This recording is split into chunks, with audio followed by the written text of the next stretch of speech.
Good morning बच्चों, आज पढ़ेंगे वर्नर थ्योरी। अब मैं स्टार्ट करता हूं वर्नर थ्योरी। वर्नर थ्योरी यानी वर्नर सिद्धांत हिंदी में लिख देता हूं। वर्नर सिद्धांत, वर्नर सिद्धांत क्या होता है?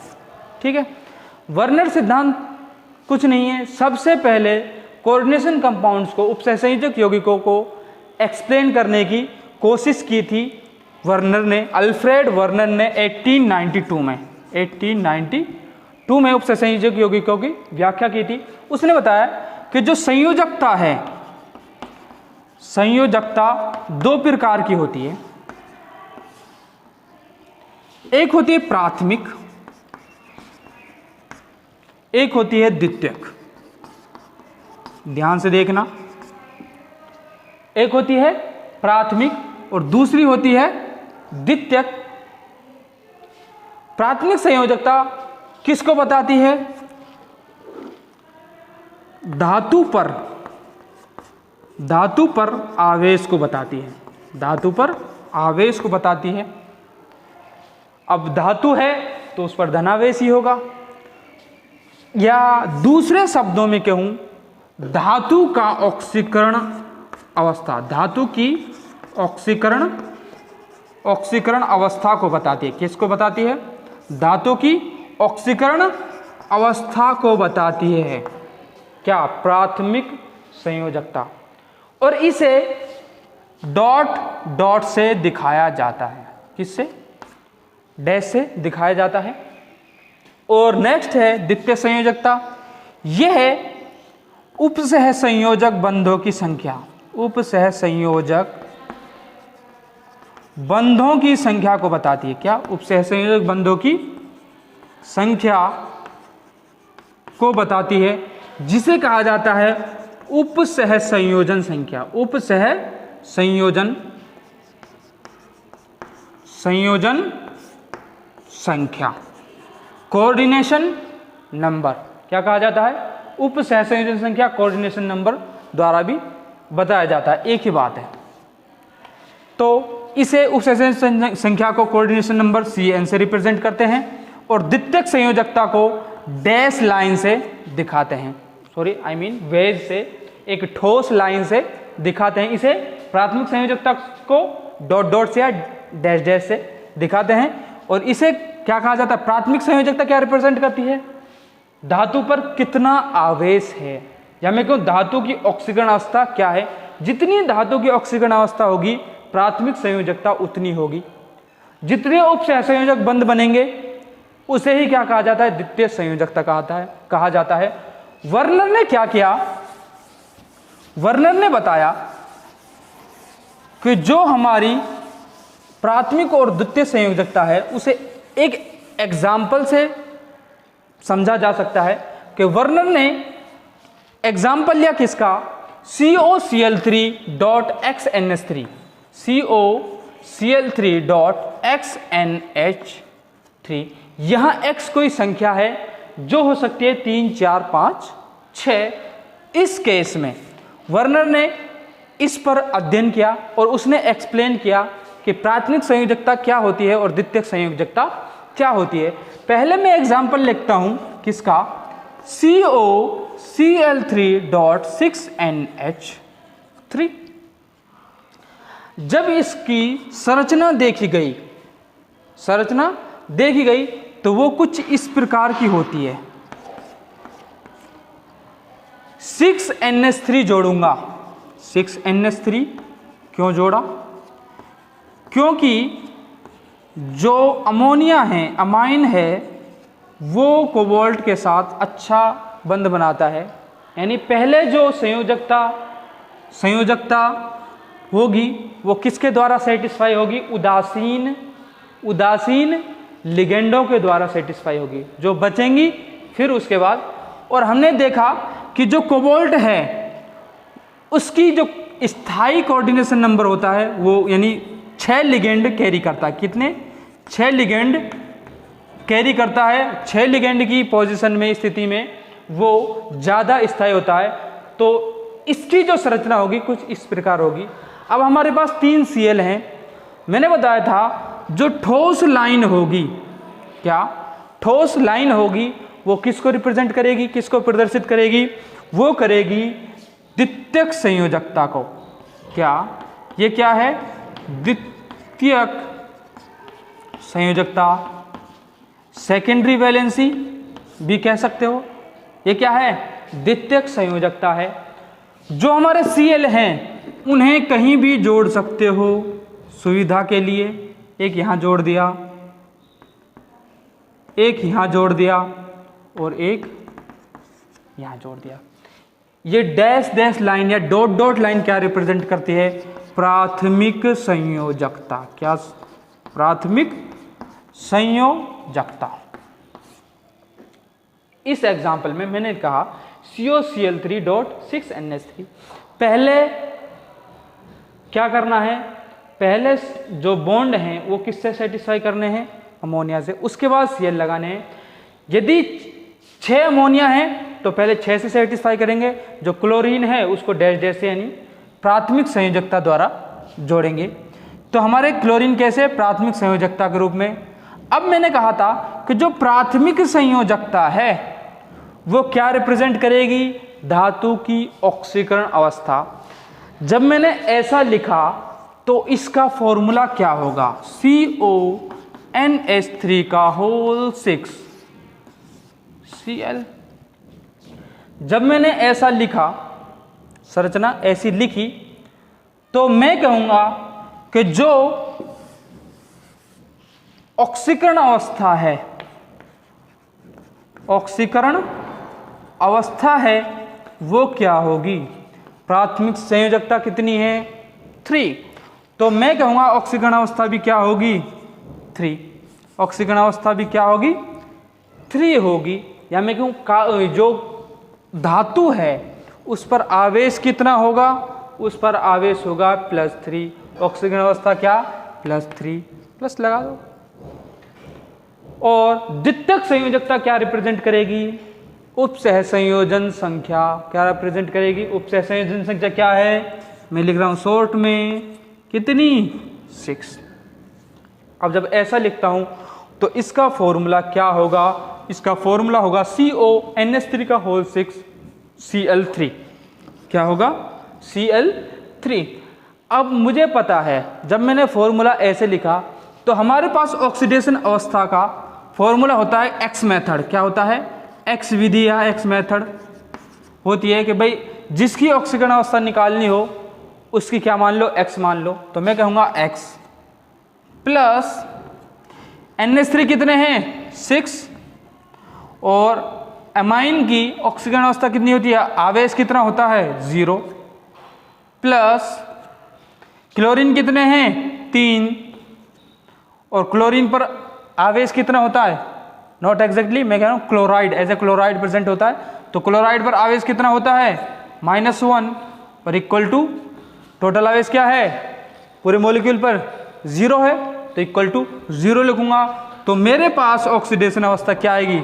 6 × 0 0, 3 × -1 -3, तो x -3 इक्वल टू 0। तो x इक्वल टू क्या हो गया? +3। क्या हो गया? +3। मैंने कहा ऑक्सीडेशन अवस्था क्या है? +3। क्या है? +3 है। इसके बाद दूसरा एग्जाम्पल, क्या? दूसरा एग्जाम्पल लेता हूं।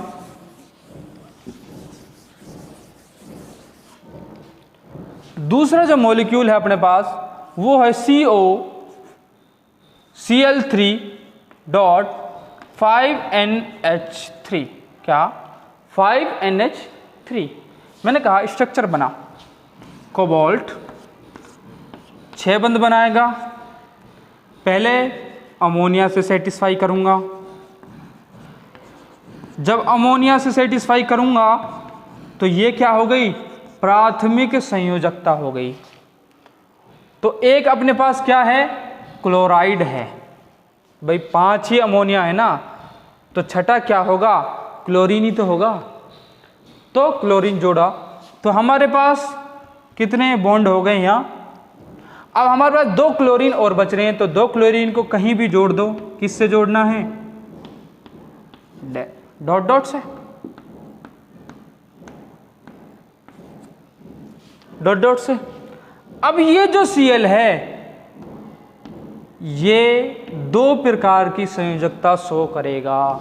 एक तो द्वितीयक संयोजकता ठोस लाइन, और एक डॉट डॉट वाली जिसे डैश लाइन भी कहते हैं, वो क्या होगी? प्राथमिक संयोजकता। तो इसमें यह क्या है? द्वितीयक संयोजकता है, और यहाँ क्या है? प्राथमिक। क्या कौन सी संयोजकता है? प्राथमिक संयोजकता है। और यहाँ ये क्लोरीन प्राथमिक संयोजकता और द्वितीयक संयोजकता दोनों से जुड़ा हुआ होता है। तो मैं लिखूंगा ऑक्सीडेशन स्टेट। क्या ऑक्सीडेशन स्टेट कितनी होगी? वही +3 होगी। भाई देखो प्राथमिक संयोजकता देखो 1 2 3, और कोऑर्डिनेशन नंबर उपसहसंयोजन संख्या कितनी होगी? 6। फॉर्मूला क्या होगा?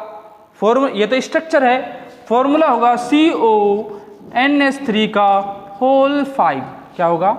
CONH3 का होल 5।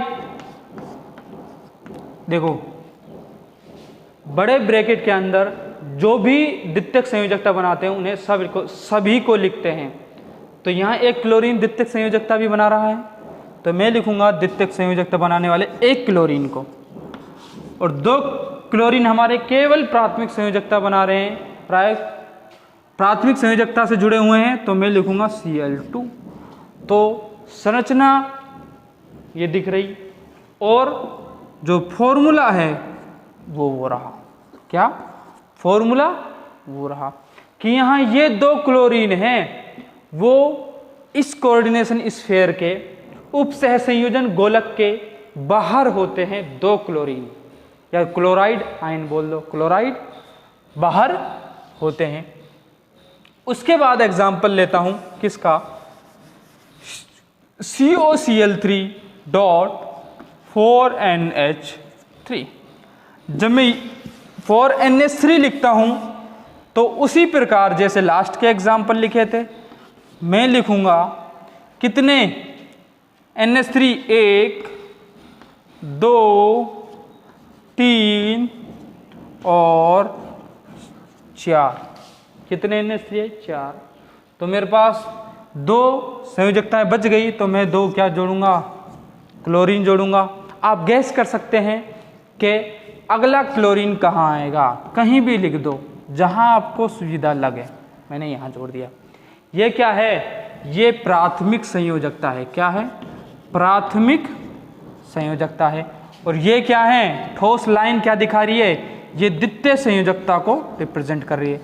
अभी यहाँ आपका सवाल होना चाहिए कि सर यहाँ जैसा हमें पता है कोबाल्ट 3+ में होना चाहिए, तो प्राथमिक संयोजकता भी तो 3 होनी चाहिए। बिल्कुल होनी चाहिए।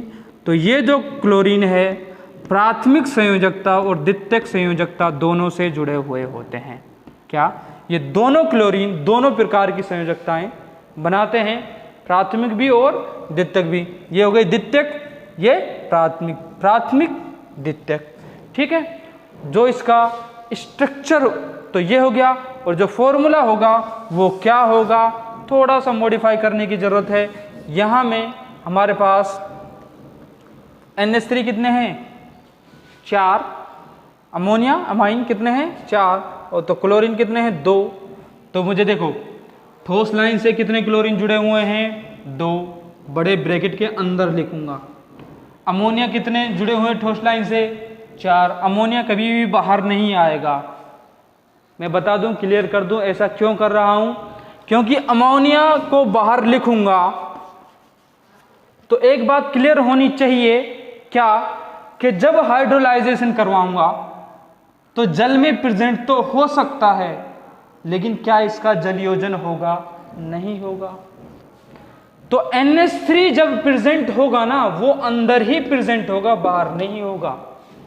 मैं क्या कह रहा हूं? मैंने अभी थोड़ी देर पहले कहा था कि पहले NH3 को लगाना है इन बॉन्ड्स से। क्या अमोनिया को ही लगाना है? क्यों? क्योंकि अमोनिया ही स्थायी बंध बना सकता है। एज ए द्वितीयक संयोजकता के रूप में। NH3 को बाहर नहीं लिख सकते, तो हमारे पास 3 क्लोरीन हैं, 2 ये रहे और एक क्लोरीन कहाँ आ जाएगा, यहाँ आ जाएगा। तो ये अपना फॉर्मूला हो गया किसका, COCl3.4NH3 का। कितने एग्जाम्पल हो गए, 3। और ऑक्सीडेशन स्टेट क्लियर होनी चाहिए, यहां से भी निकाल सकते हैं एक्स मेथड से।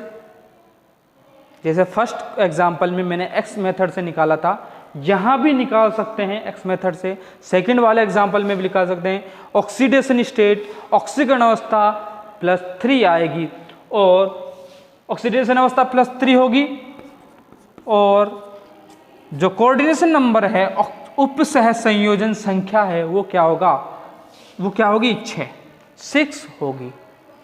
कितने भाई, 6 जुड़े हुए हैं, 1 2 3 4 NH3 तरफ नहीं, और 2 क्लोरीन भी उपसह संयोजन से बंध से जुड़े हुए होते हैं। तो नेक्स्ट एग्जाम्पल है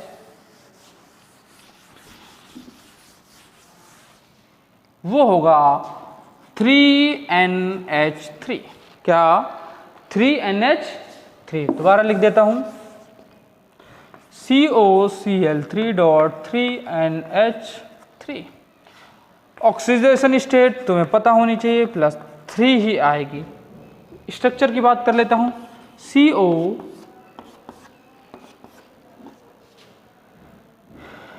ये कोबाल्ट है, कितने NH3 हैं, 3। जहां आपकी इच्छा करे वहां जोड़ दीजिए। ये क्या है, ज्योमेट्री कैसी है, चारों एग्जाम्पल में ज्योमेट्री कैसी होगी, ऑक्टाहेड्रल, अष्टफलकीय। क्लोरीन कितने, 3। आपकी सुविधा है, आप ऐसा ना लिखना चाहें भाई हम तो ऐसा लिखेंगे, ऐसा करो, एक NH3 को यहाँ जोड़ दो और एक Cl को, कहीं भी लिख सकते हो, कोई फर्क नहीं पड़ेगा। मॉलिक्यूल में डिस्टोर्शन वगैरह वो आगे बाद की चीज़ें हैं, लेकिन तुम्हारे लेवल के हिसाब से कहीं भी जोड़ दो, कोई प्रॉब्लम वाली बात नहीं है। तो यहाँ प्राथमिक संयोजकताएं कितनी हैं, नहीं दिख रही, कोई बात नहीं, अभी दिखा देंगे। द्वितीयक संयोजकताएं कितनी हैं, 6। तो 6 लिख देता हूं कोऑर्डिनेशन नंबर। यहां जो प्रत्येक क्लोरीन है वो एक एक प्राथमिक संयोजकता से भी जुड़ा हुआ होता है। किससे, प्राथमिक संयोजकता से भी जुड़ा हुआ होता है। तो यहां प्राथमिक संयोजकता कितनी, 3।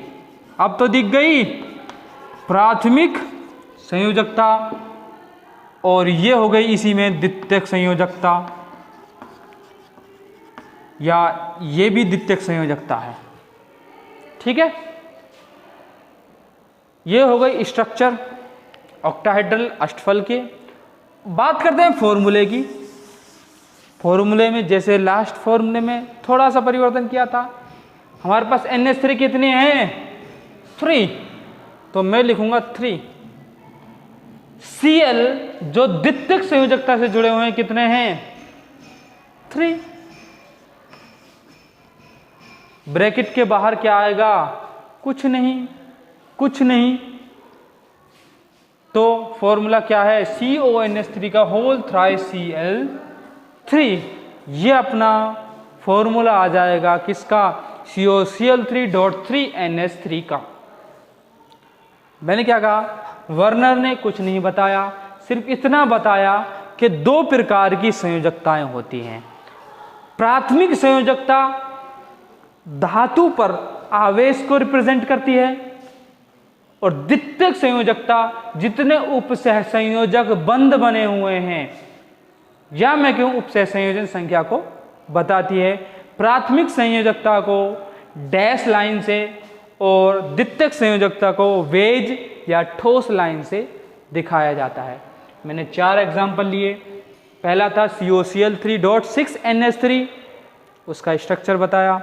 दूसरा था COCl3.5NH3, तीसरा था COCl3.4NH3, and the last one COCl3.3NH3 था। उसका स्ट्रक्चर फॉर्मूला यहाँ एक्स मेथड से अपन क्या निकाल सकते हैं, ऑक्सीडेशन स्टेट भी निकाल सकते हैं। यदि मैं पहले लिख दूं तो ये गलत बात होगी।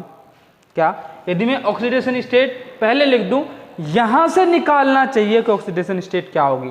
देखो मैंने कहा था x, क्योंकि मुझे पता था इसलिए लिख दिया मैंने, लेकिन यहां से देख सकते हैं कि सही लिखा या गलत लिखा। CO, ये देखो मैंने कोई भी एग्जाम्पल लिया, जैसे CONS3 का होल 4 Cl2 Cl लिया, x मेथड से निकाल, इसके भी निकालूंगा इसका भी निकालूंगा, ऑक्सीडेशन स्टेट सेम आएगी। x प्लस 4 इंटू 0, तो लिखने की जरूरत नहीं है, ठीक है। मैं लिखूंगा x प्लस 2 Cl ये रहे तो 2 इंटू -1 प्लस 1 इंटू -1, तो टोटल कितना हो गया, -2 -1, टोटल कितना हो गया x minus 3 equal to 0, 3 equal to 0, तो x इक्वल टू क्या हो गया, +3 हो गया। अब इसमें देख लेता हूं, देखो इसमें इस एग्जांपल में क्लियर हो गया ऑक्सीडेशन स्टेट कैसे निकाला, सेम आएगा, घबराने की कोई बात नहीं है।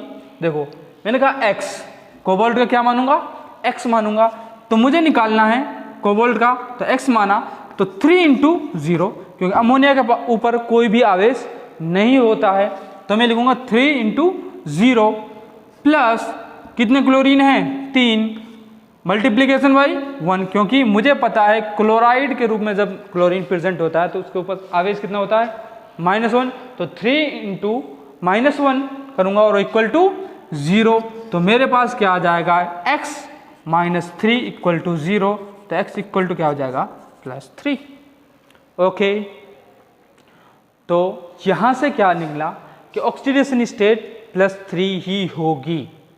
कोऑर्डिनेशन नंबर कोबाल्ट की बात करता हूं, किसी भी एग्जांपल में 4 में से 4 के कोऑर्डिनेशन नंबर क्या होगा, 6 होगा, क्योंकि जो कोबाल्ट है वो कोऑर्डिनेशन नंबर 6 में ज़्यादा स्टेबल होता है, हाईली स्टेबल होता है, तो कोऑर्डिनेशन नंबर कितना, 6 होगा। अब मैं यूज बहुत सारे हैं इनके, किसके, वर्नर के। वर्नर ने इस बेसिस पर एक्सप्लेन किया कंपाउंड्स की ज्योमेट्री को, क्या यानी ज्यामिति को एक्सप्लेन किया, संरचना को, ज्यामिति संरचना लिटरली सेम है, अलग नहीं है ज़्यादा, और थोड़ा सा अलग है, ऐसी कोई बात नहीं है। ज्यामिति संरचना और अनुमान किसका, जैसे ज्यामिति समावयवता होती है, किसका अनुमान, समावयवता का, के ज्यामिति समावयवता, ज्यामिति समावयवता है, उसके बारे में एक्सप्लेन किया था वर्नर ने। अब देख लेते हैं experimental verification of Werner theory, यानी वर्नर सिद्धांत का, वर्नर सिद्धांत का ऊपर लिख देता हूं, वर्नर सिद्धांत का, वर्नर सिद्धांत का प्रायोगिक सत्यापन। क्या, वर्नर सिद्धांत का प्रायोगिक सत्यापन क्या था, उसने कहा ऐसा कर, जो अपन ने एग्जाम्पल लिए हैं 4, उनका ही प्रायोगिक सत्यापन करते हैं कि भाई वास्तव में ऐसा ही है, या फिर अपने मन से कुछ भी थ्योरी बना दी, कुछ भी कह दिया, बोल दिया। नुक हम मानते हैं सबूत, बिना सबूत के हम कोई भी सिद्धांत, कोई भी थ्योरी है वो एक्सप्लेन नहीं कर सकते। तो सिद्धांत क्या, सत्यापन क्या है, मैंने कहा पहला एग्जाम्पल मैंने लिया था COCl3.6NH3, क्या लिया था, इसका फॉर्मूला देख, क्या देखा था, CONH3 का होल 6 Cl3, क्या देखा था, CONH3 का होल 6 Cl3। जब इसका किसकी प्रेजेंस में, मैंने कहा AgNO3 की प्रेजेंस में यह AgNO3 मिलाया इसमें, किसमें, CONH3 में AgNO3 मिलाया। तो जब AgNO3 मिलाया जाता है तो हमें क्या मिलता है, व्हाइट PPT मिलता है। क्या मिलता है, हिंदी में लिख देता हूं, श्वेत अवक्षेप मिलता है। क्या मिलता है, श्वेत अवक्षेप मिलता है। जब श्वेत अवक्षेप मिला तो देखा गया श्वेत अवक्षेप किसकी वजह से मिला, तो ऐसा हुआ होगा, ऐसा होता ही है क्या कि हमें AgCl3 मिला, सॉरी 3AgCl मिला। तो 3AgCl के फॉर्मेशन की वजह से हमें श्वेत अवक्षेप मिला, व्हाइट PPT मिलता है। तो ऐसा हुआ होगा कि यहाँ 3 Cl होंगे बाहर। अभी एक्सप्लेन करूंगा और चीजें। दूसरा एग्जांपल लेता हूं, मैंने कहा COCl3.5NH3 को लेके देखा, तो देखा CO, इसका एक फॉर्मूला CONH3 का होल 5Cl2।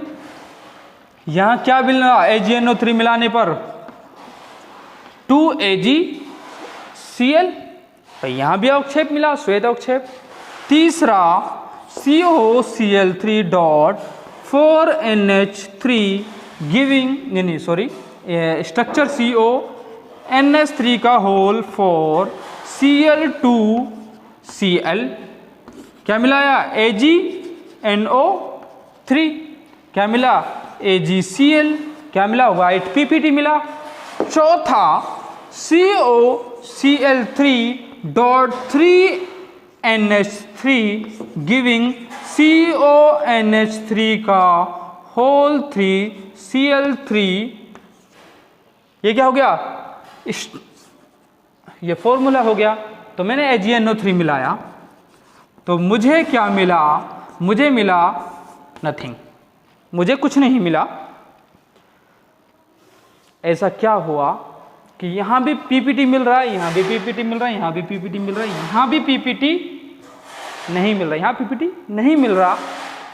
तो इस एग्जाम्पल में, इस एग्जाम्पल से बात करूंगा, इस एग्जाम्पल में ऐसा क्या हुआ कि हमें PPT नहीं मिला, कि जबकि स्टार्टिंग में जनरल फॉर्मूला देखें, तीनों में क्लोराइड हैं, तीनों में क्या है, क्लोराइड हैं। आप देख के खुद अंदाजा लगा सकते हैं कि क्या हुआ होगा। मैंने कहा तीनों में क्लोराइड हैं, और मैंने ये भी बताया था तीनों प्राथमिक संयोजकता से जुड़े हुए हैं।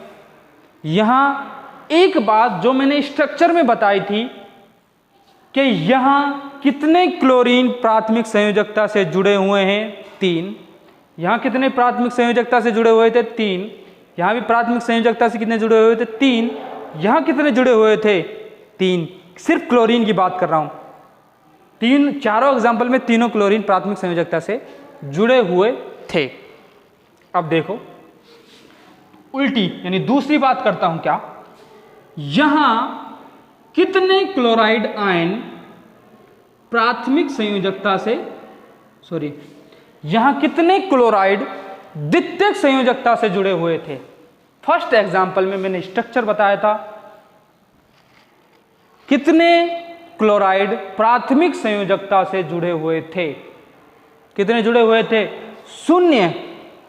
जब 0 जुड़े हुए थे द्वितीयक संयोजकता से, सॉरी, द्वितीयक संयोजकता से 0 क्लोराइड जुड़े हुए थे, तो उन्हें बड़े ब्रैकेट के अंदर नहीं लिखा। तो जो वो क्लोराइड जो द्वितीयक संयोजकता से नहीं जुड़े हुए थे, वो हमें क्या देते हैं, श्वेत अवक्षेप देते हैं। क्या देते हैं, श्वेत अवक्षेप देते हैं।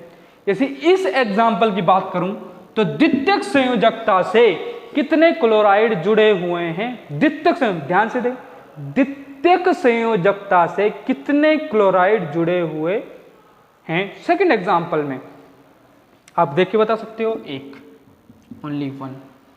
वाई PPT मिला, बिल्कुल मिला। अभी और दोबारा आऊंगा। तीसरे एग्जाम्पल में द्वितीयक संयोजकता से कितने क्लोराइड जुड़े हुए हैं, 2। वाई PPT मिला, बिल्कुल मिला। और जो 2 जुड़े हुए हैं उन्हें बड़े ब्रैकेट के अंदर लिखा है, क्योंकि एक बाहर है। सिर्फ ये क्लोराइड द्वितीयक संयोजकता से नहीं जुड़ा हुआ, तो जो नहीं जुड़ा हुआ उसको बाहर लिखूंगा। यहां इस एग्जाम्पल में द्वितीयक संयोजकता से कितने क्लोराइड जुड़े हुए हैं? 3। प्राथमिक संयोजकता से भी 3, क्योंकि ये तीनों ही प्राथमिक व द्वितीयक संयोजकता बनाते हैं। अब मात्रा की बात करते हैं। वेरिफिकेशन क्या है?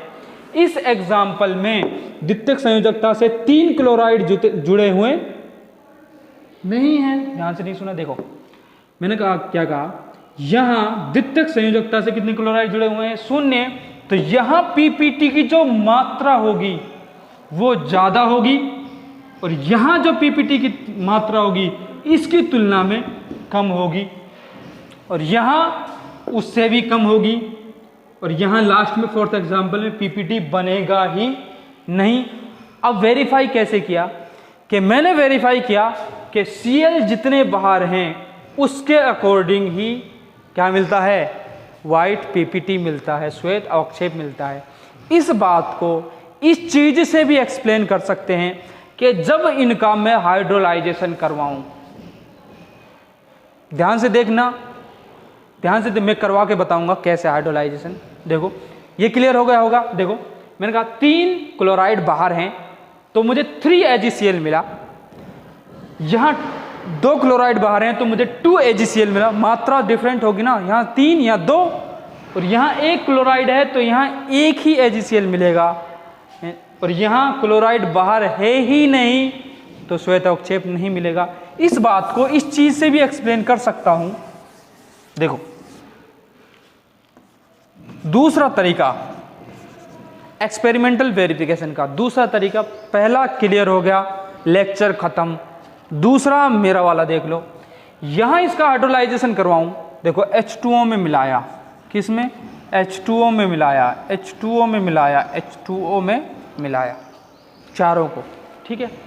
यहां से मुझे मिला, ध्यान से देखना, CONH3 का होल 6, 3 माइनस 3 प्लस होगा बेटा, 3 प्लस 3Cl माइनस, लिख देता हूं CONH3 का whole 5Cl 2 plus 2Cl minus, यहाँ CONH3 का whole 4Cl2 plus Cl minus, यहाँ क्या मिलेगा?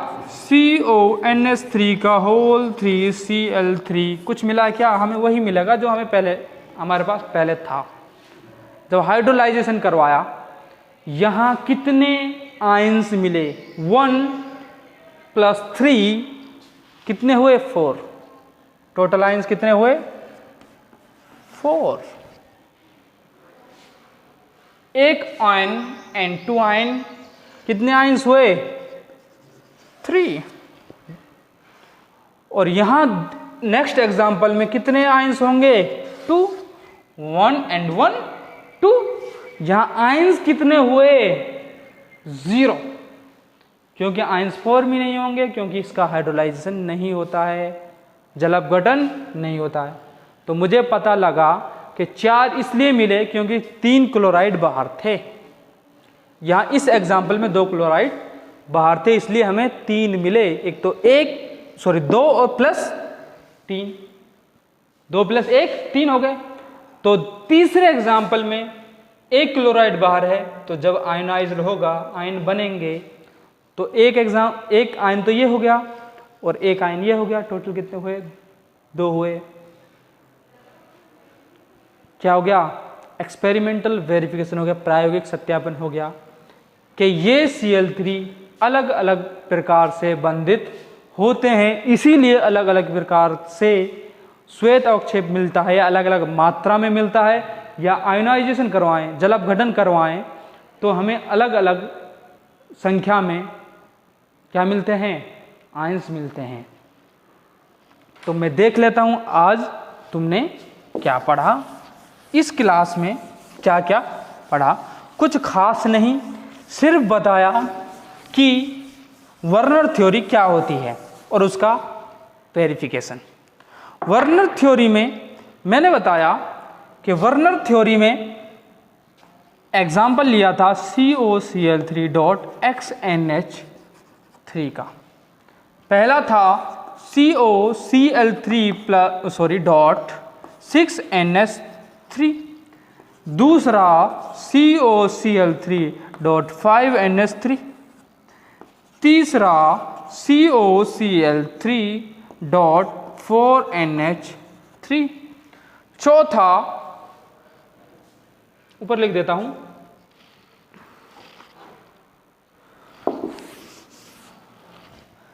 चौथा COCl3 डॉट 3NH3। मैंने क्लियर किया था NH3 को पहले बंधित करना है, या मैं कह रहा हूँ बड़े ब्रैकेट के अंदर ही लिखना है। ठीक है, तो मैंने इनकी सबकी स्ट्रक्चर कैसी होगी, ऑक्टाहेड्रल अष्टफलकीय। ठीक है, और मैंने बताया कि वर्नर ने दो संयोजकताएं बताई कि एक संयोजकता होती है प्राथमिक संयोजकता, दूसरी द्वितीयक संयोजकता। प्राथमिक संयोजकता धातु के आवेश को बताती है या धातु की ऑक्सीकरण अवस्था को रिप्रेजेंट करती है, और जो द्वितीयक संयोजकता होती है वो किसको रिप्रेजेंट करती है, उपसह संयोजक बंधों की संख्या को। यहाँ प्राथमिक संयोजकता जो होती है वो किससे, ऋणायनिक लिगेंडों से संतुष्ट होती है। जो द्वितीयक संयोजकता है ऋणायनिक, धनावेशित और उदासीन तीनों प्रकार के लिगेंडों को संतुष्ट, तीनों प्रकार के लिगेंडों से संतुष्ट हो सकती है द्वितीयक संयोजकता।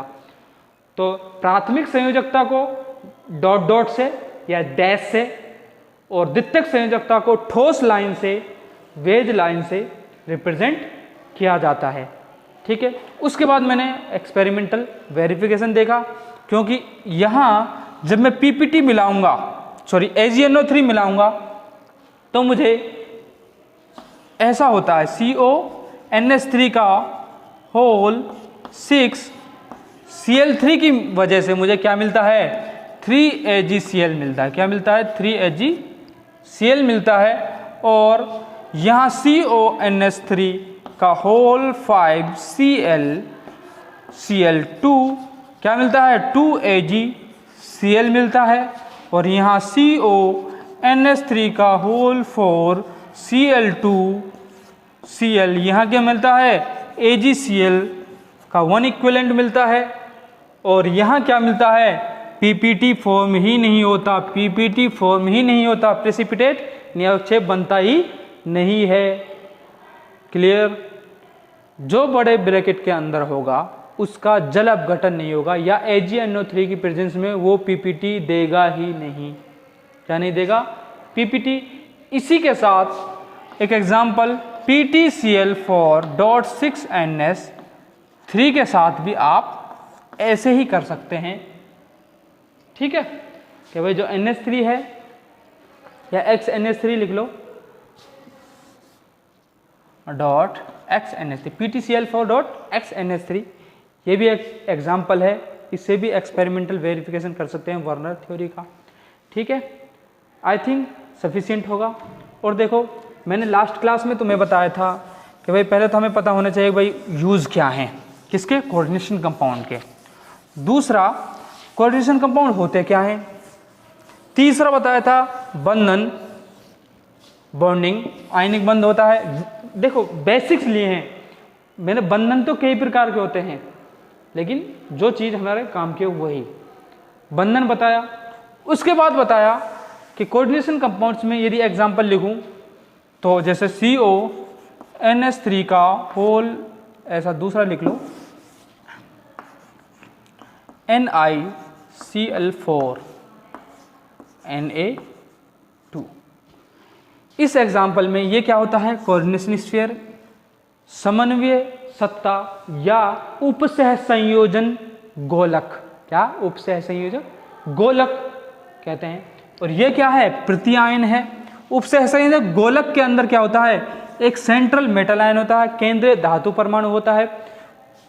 और ये क्या है, लिगेंड है जो उपसह संयोजक बंध बनाता है सेंट्रल मेटल आयन से।